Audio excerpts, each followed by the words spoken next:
Mahagatha, 100 Tales from the Puranas. Welcome friends to another episode.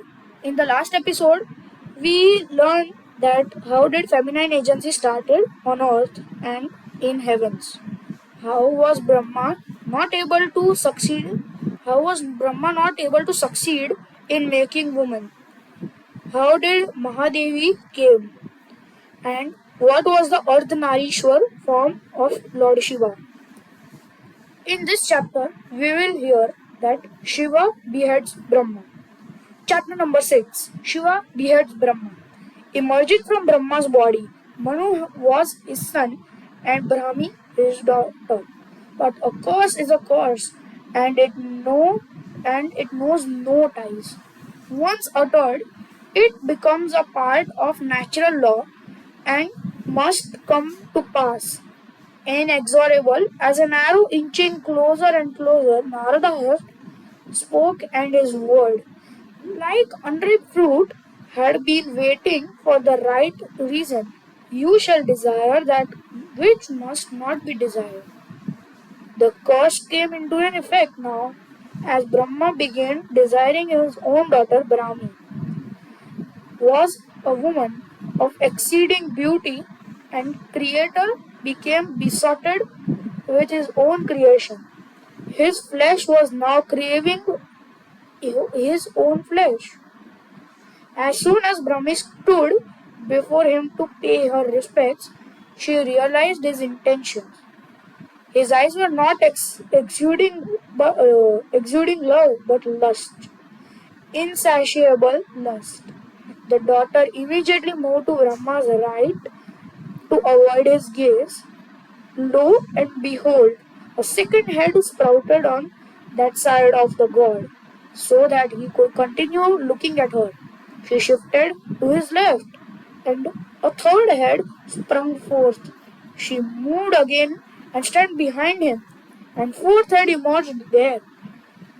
Thoroughly exasperated now, Brahmi rose high up in the air, and the Creator's passion knew no bounds. A fifth head bloomed right atop his foreheads, yearning for her, finding their sister in distress and their father shaming himself. Marichi and Kutri hastened to warn him. Do not succumb to the words of Narada. You are the Creator's supreme. How can you harbor impious feeling towards your own daughter? How can you impose your will upon Prakriti herself? You have produced Brahmi for a different purpose. Do not give in to actions that may render your entire creation inauspicious. Alas, Narada's curse was way more potent. It closed so fastened over Brahma that he had begun to chase Brahmi. She kept running hither and thither, but there seemed to be no escape from her father. In a desperate bid to foil him, the woman began transferring herself into animal forms. She turned into cow, but Brahma turned himself into bull. She became a mare and became a stallion. She became a duck and he became a drake. She she turned into a dove and he turned into a buck. This went on and on as she morphed into 100 creatures, reptiles, insects, birds, and mammals, animals of land, air, river, sea. And every time the bewitched creator kept turning into her male counterpart, tarnishing that hallowed binary of Nara and Nari that had been revealed to him. Since Brahmi thus took 100 forms, she acquired the name as Shatarupa. And this is how all the animals now came into existence on earth. The furious Shiva materialized and began to condemn Shiva. Brahma, the creator, came to his senses now. He begged for forgiveness, but the destroyer raged, boiled over, and he served Brahma's fifth head on top, leaving with only four. Such wild thoughts are unworthy of pardon. Shiva hissed. From now on, uh, from now on, your four mouths shall forever keep reciting the Vedas to repent for today. Suddenly the destroyer paused. Something was clinging to his left hand. He glanced down. Creator's severed head stuck to him. Shiva frowned. But the next moment he realized that decapitating Brahma had amounted to Brahmahatya, killing of a Brahman. Hence the head had attached itself to him as a penalty for his sin. But what Mahadeva did was justified. Shatrupa argued, why must he be punished? An action will always give birth to a reaction, independent of its context.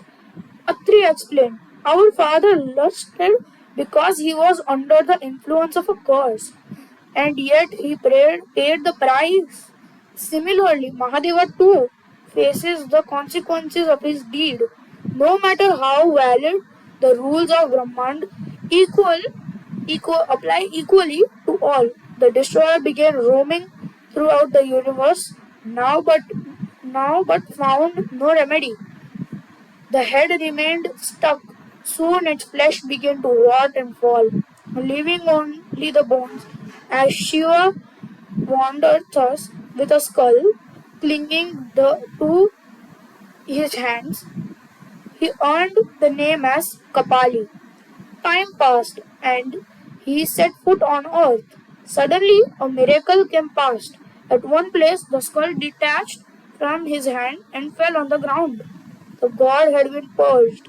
He realized that this land here offered salvation, that anyone who came here would be absolved of every sin.